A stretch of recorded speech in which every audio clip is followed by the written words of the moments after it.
যারা বাড়িতে কুকুর আনতে চান তাদের উদ্দেশ্যে আজ আমার এই কথা। কিছু মনে করবেন না, আমি কোনো জ্ঞান দিতে আসিনি। হৃদয়ের দরজায় একটু কড়া নাড়তে এসেছি। কারণ ঘুমের ঘোরে বন্ধ দরজা যদি একবার খুলে যায় তবে আর দেখতে নেই মন মন্দিরে জ্বলে উঠবে প্রদীপ শিখা। আর এই প্রদীপ শিখা কে না ভালোবাসে। ঈশ্বর সৃষ্ট সব জীবেরই আবেগ অনুভূতি আছে।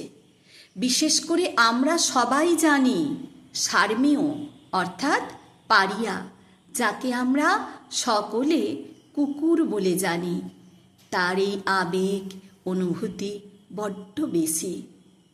ছোট্ট একটা পাপ্পিকে বাড়িতে আনলেন, খুব মজা লাগলো। তাকে নিয়ে আমরা কত আদিক্ষেতানা করে থাকি, যেমন খেলাধুলা করা, তাকে নিয়ে ঘুরতে যাওয়া, তাকে খাওয়ানো, তাকে কোলে করা, এমনকি ছোট্ট শিশুর মতো তাকে ঘুম পাড়ানো, যেন সে আমার পুত্র সম। কিন্তু যখন সেই বাচ্চা অ্যাডাল্ট হয়ে গেল তখন তার মধ্যে কিছু পরিবর্তন আসে, কিছু প্রবৃত্তি জাগে তার মনে। আর তখনই শুরু হয় আমাদের সমস্যা।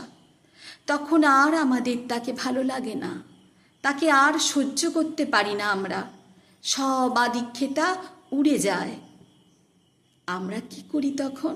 তাকে ত্যাগ করার চেষ্টা করি, তাকে অ্যাডপশন দিতে চাই, তাকে বাইরে বার করে দিই, ঘরের বাইরে, এমনকি ছোট্ট একটা বদ্ধ খাঁচায় তাকে আমরা রেখে দিই। ঠিক করি এটা আমরা? নিজ গর্ভের যদি সন্তান হতো তো এটা কি আমরা পারতাম? পারতাম না। তাই বলছি, জোর হাত করে বলছি, বাড়িতে কুকুর আনবেন না।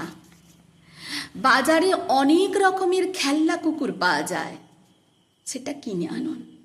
শখ মিটে গেলে ফেলে দেবেন, কিন্তু কোনো জীবন্ত কুকুর আনবেন না। এতে আপনারই পাপের বোঝা বাড়বে।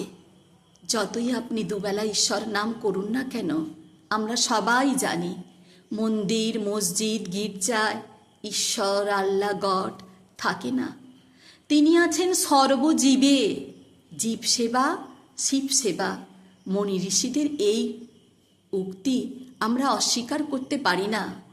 প্লিজ, যদি বাড়িতে কুকুর আনেন তবে এটা ভেবে আনুন, যতদিন ও বাঁচবে ততদিন ও একটা বাচ্চার মতো আচরণ করবে, যেমন শিশুবেলায় আমরা করে থাকি। নমস্কার।